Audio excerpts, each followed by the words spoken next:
Welcome back, I'm Tedward, and today, thanks to Bond Group in Waltham, Massachusetts, we're driving the 1994 Mercedes-Benz E500, also known as the 500E in earlier models. But for 94, we were at the E500. Always a great marketing decision to change the name of your car in the middle of the cycle, but that's fine. And the E500 or 500E is so special because it was made in collaboration with Porsche. This has such a cool claim to fame because its final assembly was actually done at the Porsche factory, not by Mercedes-Benz. And that is because it is so wide. The 500E and E500 are wider than the other W124 variants, and it didn't fit on the assembly line. So they had them do essentially most of the assembly with no engine. It goes from Porsche to Mercedes-Benz. Mercedes-Benz paints it, sends it back to Porsche to drop in the 5-liter M119 naturally aspirated V8 and finish it. From the front, this car just looks the business. If the E39 M5 is like the car of that early 2000s generation, this is the E39 M5 of the early 90s. And I know to the Mercedes people, this is sacrilege. How dare you compare that M5 to that? But to me, I just grew up in such a BMW-centric world that sometimes I do need those analogies to understand what's going on. This power plant is really cool. We're going to get under the hood in a second, but it is like I said, a naturally aspirated 5-liter V8 that makes 315 horsepower, but 347 pound-feet of torque. It's mated to a 4-speed automatic gearbox, sending all of the power to the rear. And that's the thing about Mercedes-Benz, especially in the 90s. Like, the biggest factor that would maybe limit them really was that transmission. It would be so cool if you had this in a 6-speed manual, but that's okay. It is actually a very lovely luxury cruiser. And I haven't opened the door yet because I've got the key in the ignition, and my goodness, a nostalgic and obnoxious sound is about to occur. And this is what you would hear in Mercedes-Benz's from the past as well. The SLs and all those cars. It's just one of those things. It's kind of interesting. Let me pull this out because I do want to show you a couple things on the interior before we get to the power plant. This steering column, it only telescopes. So it only goes forward and backwards. As far as I can tell, it looks very fixed. Maybe there's always someone in the comment land like, this guy doesn't even know how to move the steering wheel. But I don't know. It doesn't look like it can go up and down, and that's a little bit annoying. But nice power adjustable, beautiful leather seats. The interior of this car, absolutely timeless. It mixes all of my favorite things from Mercedes-Benz at the time, and it's just well built. These things are absolute tanks, and there's cool things about them. Like, you see the way this glass wraps around. You see the way they put some chrome on top of this bumper. There's just little details, and look how elegant that is. That's not some big impact bumper. That's like a nice Euro bumper. And I think those were different for the later builds of the car. But the other thing about this is just all of these shapes. There's this sort of like trapezoidal thing happening with the trunk lid and the depth of these taillights. Look at this. That's so cool, and something we just don't really get in the industry anymore. Everything's so flat and boring. There's almost no excitement in new cars, and it's just making these better and better. You even have a cool antenna that, mechanically goes up and down. We had those in a lot of cars. You've got a Volvo. You definitely remember the sound of that every time you started it up. But let's get under the hood because this is just one of the coolest things. Before we even open that though, look how wide the front of this car is. You get flared arches on the rear, but up front is where it really means the business. So we'll pop this up on nice springs. We like that. And there is the power plant of our Mercedes-Benz, built by Porsche, which is so cool. They also made the 400E. It wasn't as wide. That was made at the Mercedes-Benz factory. Also had a V8, but not the 5-liter. My buddy Eddie has a 400E that has just sat and sort of rotted in his backyard. And I'm only bringing this up because he loves to give me crap about some of my stuff. Yet he has a 400E that's just been sitting under a tarp. And it should be running, and it should be good, because these cars are really lovely to drive, even in 2024. One of my favorite things about the front end of these cars is, we kind of give BMW so much flack for their obnoxious giant kidney grills today. But the design language of the front of this car, it's all grille and headlights. Look how giant these headlights are. These are monsters, and it looks so good. Everything is delicious on these cars. You've got the spot for the Euro front plate as well. Of course, you've got to have a Mercedes-Benz emblem, the star, sitting front and center. You always look down that like it's the sight of a weapon or something when you're driving. And what's cool about these cars is luxury features and just things that were really wild at the time. Having windshield wipers on your headlights, this was no joke. And this was something that you'd think, you'd want this car just for those little touches. Not to mention the fact that you have this giant mono wiper here. So that's going across the entire screen. The motor on that is outrageously stout and large. Gluing us to the road on a 16-inch wheel with beautiful disc brakes from the SL. We've got a 225 section tire all around. So not wild, wide craziness, but balanced and appropriate for the vehicle. This is an Autobahn burner. Let's take a little bit of a peek in the back. I love the way everything in these old Mercedes-Benz, just everything's so solid and mechanical. So tons of trunk space. And one of my favorite things about this is you've got this cubby that you can actually put some things down here and it doesn't go anywhere. It's actually really nice. So that's convenient. I wish more cars had spaces like that. In the rear, lovely seating position, but this is a 4-seater, not a 5-seater. So in the back, we can sit here. We've got these lovely, almost, captain style kind of chairs in the rear, which feel really good, even though there is a bench across. You've got an armrest, no cup holders. And then here, this rolls back. You've got a little bit of storage and, of course, an ashtray, but nothing in the way of an HVAC system. You're not getting any air coming through here. Extra ashtrays on the door in case that one, the shared one, isn't enough, I suppose. And then up front, really clean lines. It's just very square and boxy, and there's buttons for all the things you need buttons for. There's a sunroof, but it is solid, so you are not getting any light through the cabin unless that is open. These headrests, they flop up, and you can knock them down with, I'll do that when we should probably do that when we start the car, because it's fun. Got a first aid kit back here. Very cool trick Mercedes-Benz stuff. So let me start it up, and before we put a plate on it, I just want you to hear the exhaust in the rear. So here's our key.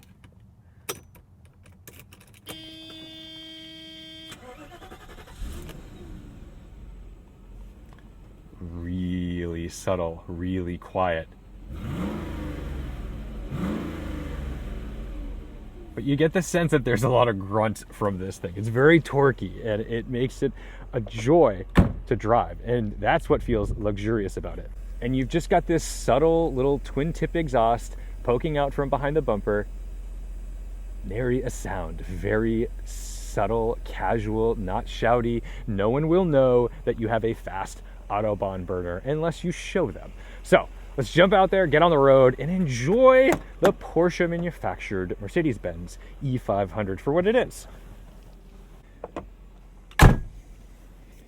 I like these seatbelt buckles, especially because I say RS, which I'm sure is something about like restraint or whatever. But for me, the fact that it was built at a Porsche factory and has RS anywhere on it will just take the win. And then down here, let's see, we'll pop this up. We don't need an armrest right now. We've got heated seats, our window and mirror controls, and then can throw it into drive in a very typical Mercedes-Benz fashion.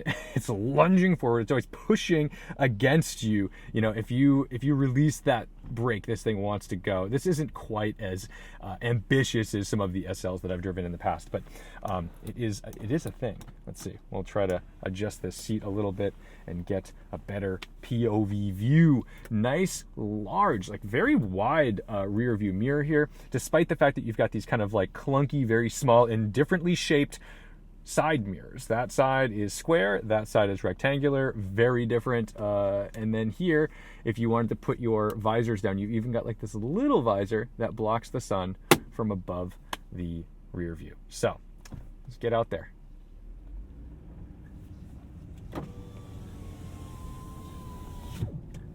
This one has 91,000 miles on it. Well loved, but not overly used. I almost forgot the headrest. Okay, we have the headrest button here. That's the best thing in the game, baby. Let's get it off the line.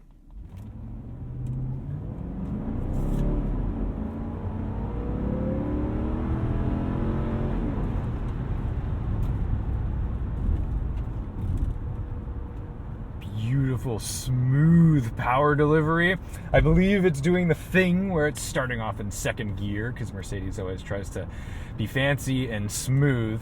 That's why you're not getting like loads of wheel spin. We can drop that down if we so choose, but I don't think there's any need. There's so much torque from this engine that it's just amazing. Steering feel is one of the first things you notice about this car. It's sharp first. I mean, you've got that muscular front end. It's wide, so it feels like it has the ability to kind of chuck into a corner really nicely. But at the same time, I feel all the texture and granularity in the road. And let's just see. I'm going to floor it, and we'll see how this gearbox manages. It's using its torque. So it knows that it has this low down torque. It's not saying, hey, I got to go send this to 6,000 RPM. We're just going to go for it.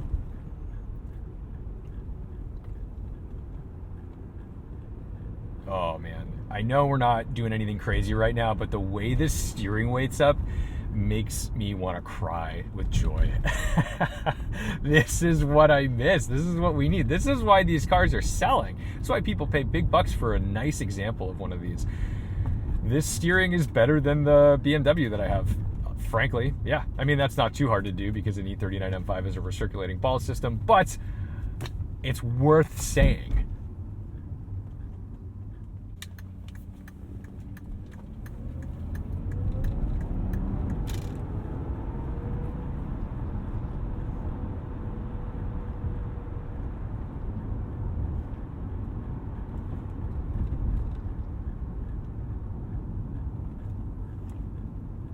He's running on the wrong side of the road, but will be kind. I actually don't want to go around this blind corner. This is one of those situations where you just got to cut your losses because it's not worth a head-on collision in a classic car.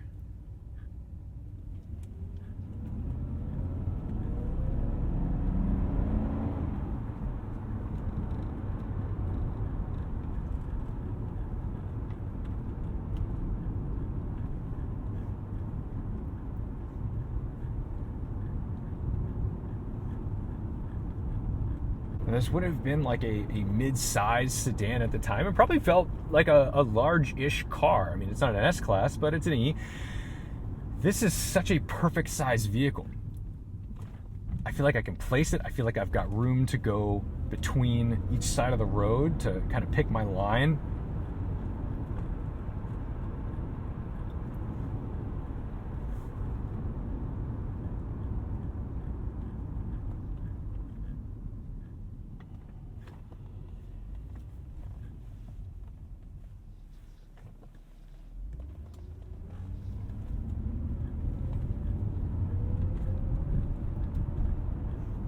Let's go over the bump.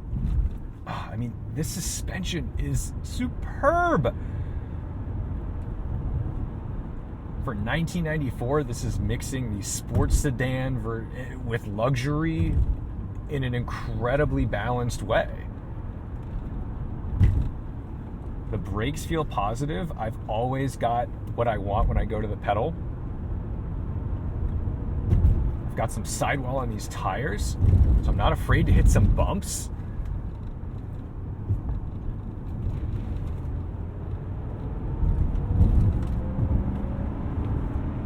I've got a nice beefy V8 that doesn't need to be wrung out to its last red line breath to give you some juice. I was always a BMW guy, but the more Mercedes-Benz cars that I drive from this 90s and early 2000s era, the more I'm like, I might have just not been exposed to it early enough. I didn't have rich enough parents to, to have been like, I grew up in one of these. No, I definitely did not.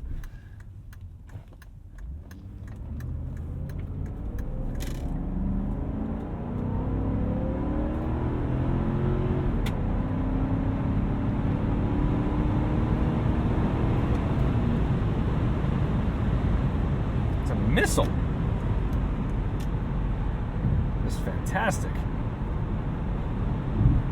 It's stable. It's composed. I mean, look at this. This alignment's pretty darn good. I don't know how much this has been driven in a while, but we're just cranking along. Despite being relatively brick-shaped, this feels like it wants to go down the road at 150 miles an hour all day. I bet it would.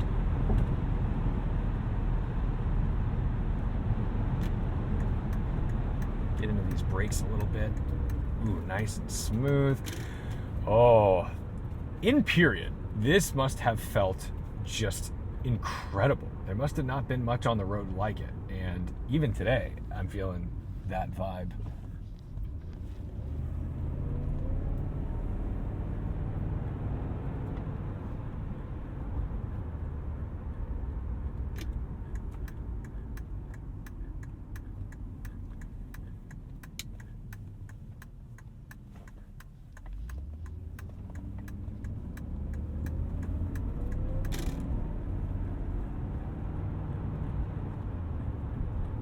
The seat is lovely and supportive. It's a little hard on the bottom, not because it's compressed, it just feels like that's kind of the design nature of it, but I've got nice side bolsters, which are not compressing my body.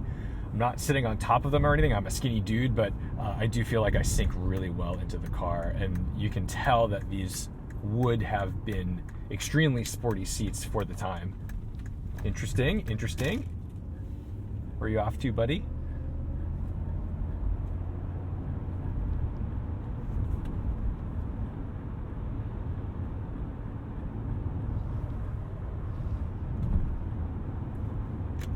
Chuck it into a corner and see how the front end grips with all this width.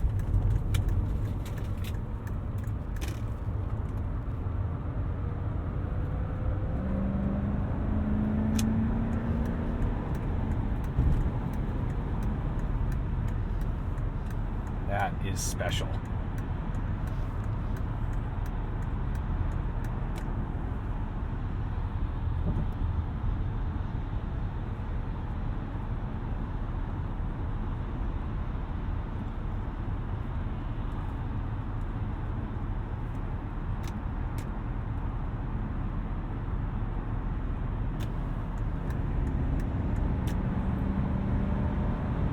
So much torque. It didn't even downshift. I just got into the pedal about 75% and this thing is off, pushing me into the back of my seat.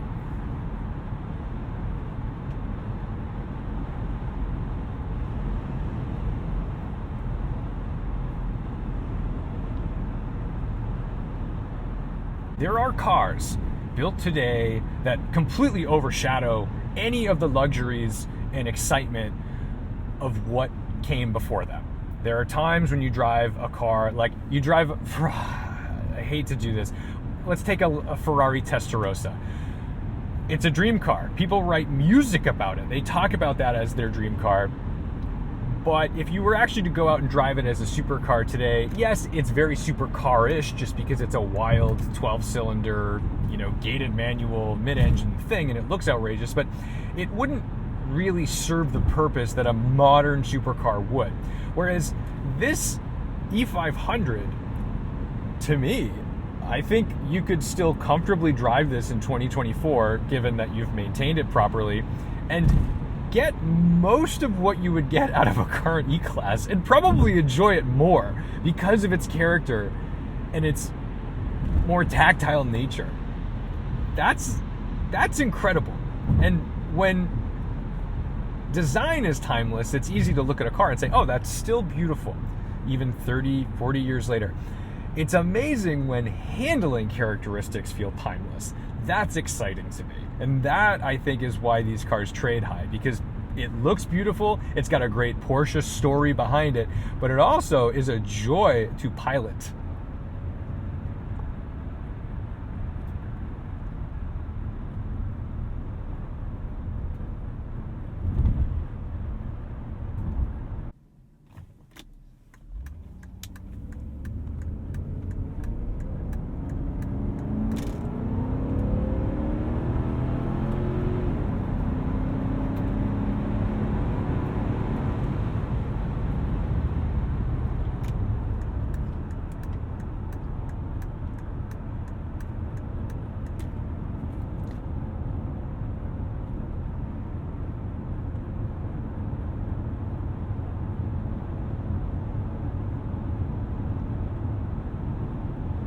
even though it's only 4 gears, 70 miles an hour comes in at like 2,800 RPM. So you're not turning this engine crazy fast just to cruise on the highway at highway speeds. Again, that's where this is a 6-speed manual would really take the cake, but beggars can't be choosers, and I'm pretty content with the package.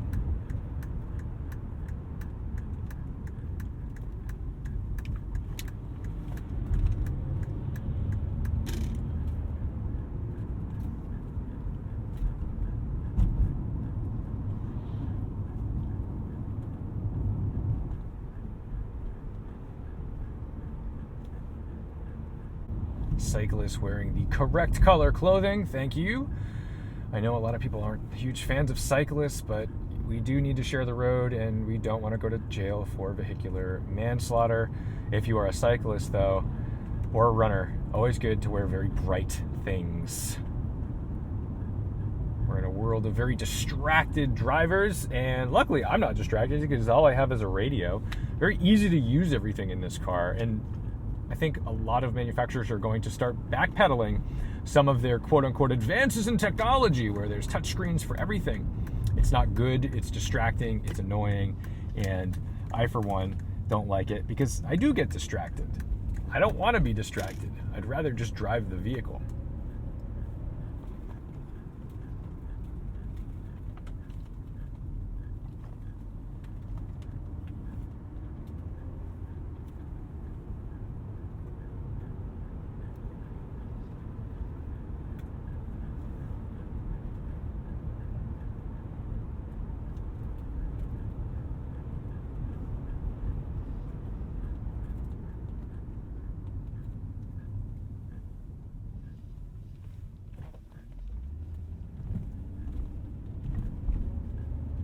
Coming up to the world's most dangerous yield sign, meaning that I actually don't have to stop here.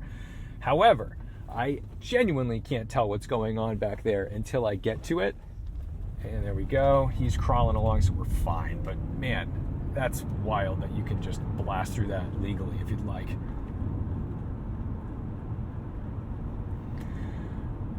Whew. So I think that's going to do it for me in the Mercedes-Benz E500. This is a real treat.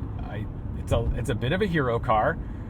I think they're worth the premium. If you're a Mercedes guy, this is the one. If you're a Porsche guy, this is the one. Also, it's a car that probably helped Porsche stay in business because at the time they were in dire straits, and having some extra money coming in for this being on their assembly line, I'm sure kept the lights on. There's great stories of collaborations. There's great stories of mix-ups. This car was too wide to be built in the Mercedes-Benz factory. If it hadn't been, then, well, that story would have not happened. But it took, from what I was told, 18 days per car to manufacture these things because they were hand-built and then they had to be sent back and forth. 18 days per car. That's not something you're getting anywhere else in a vehicle like this. That's really cool. And I like a vehicle with a story. So thanks to Bond Group for tossing the keys, making a little dream come true, because I've always wanted to get my hands on one of these. I think we're going to start digging into some Mercedes-Benzes of the time. We got to drive an Evo and all that kind of stuff soon. But, ooh yeah, hitting some not so pleasant bumps before they've figured out all the pavement needs post-winter. But it's taking it with lots of sidewall. Going to be awfully cautious when we're out here driving sports cars on rubber bands. Thank you guys so much for watching, liking, commenting, and subscribing. Go out and meet your heroes. Drive some stuff. If your friends have a car and they toss you the keys, go out respectfully, drive their cars. Go trade some keys. Go figure out what's out there, because if you don't, you'll become a loyalist and you won't really figure out what you like and what's good, and maybe you got to change up your garage a little bit. Don't forget to respect the drive, and I'll see you in the next one.